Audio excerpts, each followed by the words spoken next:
Afrikaans.com en die Afrikaanse Onderwysnetwerk, die AON, maak 'n groot verskil in kinders se opvoeding. Hulle staan ook ouers by met die holistiese ontwikkeling van hulle kinders. En as al jou kosblik idees op is jy op die regte plek. Helene Meyer gesels oor die belangrikheid van 'n gesonde kosblik. Sy is 'n koskenner, resepteontwikkelaar en 'n rubriekskrywer. Baie welkom by my, Helene. Baie dankie, dis heerlik om hier te wees. My ma het nooit vir ons snoepie geld gegee nie, want sy het gesê dis net gemorskos. En ek het obviously nie daarvan gehou nie, want ek het soos 'n loser gevoel toe. Maar nou is ek verskriklik dankbaar dat sy eerder net vir ons gesonde kos ingepak het. Hoekom is dit so belangrik dat jong kinders gesonde kos kry? Weet jy, ek dink mense vergeet soms dat hulle nog moet groei, dat hulle breine moet ontwikkel, dat hulle moet energie hê vir die hele dag. En mense is baie onkundig oor wat is gesond. En dis waar my passie lê, is om mense daaroor bewus te maak en hulle te help. Nie net te sê, jy weet dit moet gesond wees nie, maar ook te wys hoe om dit te doen. En 'n maklike manier om dit miskien te verduidelik is, ek verdeel die woord kos en blik in twee en sê, dis nie 'n bederfblikkie nie, dis 'n kosblik. So, dit moet kos wees wat jy daar inpak. Iets uit elke voedselgroep, iets wat kleurvol en interessant is. Natuurlik wil 'n mens jou kind bederf en 'n bietjie bederf is aanvaarbaar.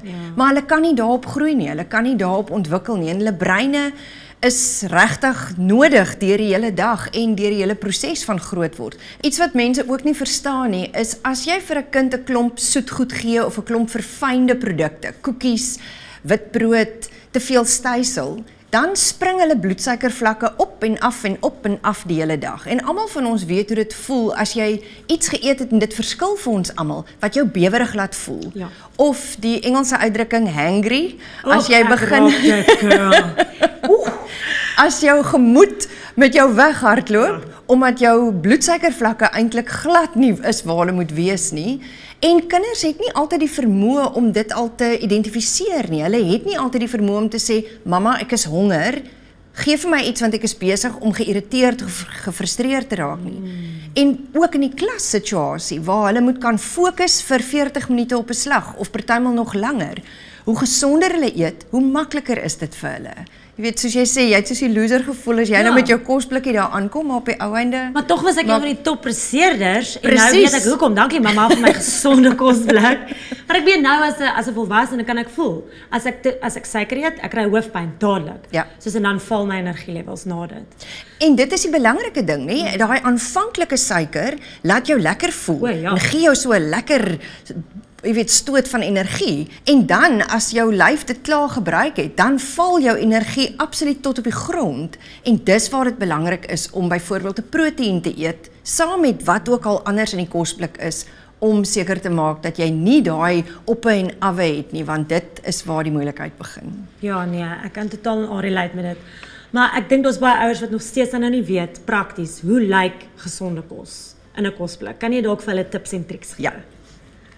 So as ek vir my kinders kosblikke inpak, begin ek met die proteïen. So ek sal altyd sorg, ek maak vir aandetes genoeg dat daar iets is vir die kosblikke ook. Dan verder probeer ek om dit so kleurvol as moontlik te maak. My uitdrukking is eet die reënboog. So 'n stukkie komkommer en wortel en tamatie. As dit by eksamentyd kom en jy wil happies vir jou kind gee om hulle op hulle boude te hou agter die boeke, wil mense hulle bederf. Maar as jy met gesonde elemente kan speel. Ek het byvoorbeeld toe my kinders klein was vir hulle appel in sulke dik skywe gesny, partymal die pitte uitgehaal, soms eet hulle sommer dit net so, dan 'n dik laag grondpuntjie botter opgesmeer en dan allerlei interessante goed daarop gesprinkel. En dit lyk lekker. Dis 'n prettige happie. Ek sê nie noodwendig dat hulle net dit mag eet nie. As hulle nou partymal 'n kaaskrul of 'n ding wil eet om hulle self bietjie moed te gee, dan is dit reg, maar hulle kan nie net dit eet nie.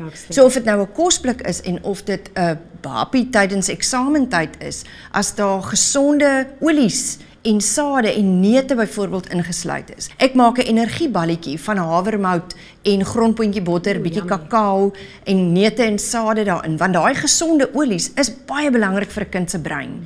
En op die manier moedig jy hulle aan en jy bederf hulle, maar jy help hulle energievlakke ook met goed wat regtig beter is vir hulle. Ek is baie opgewonde om te sien hoe die ouers kreatief gaan wees met al jou tips. Baie dankie, Helene. Groot plesier. Gaan loer na AON se webtuiste vir nog inligting oor hulle bydrae tot vroeë kinder, leierskap en taalontwikkeling.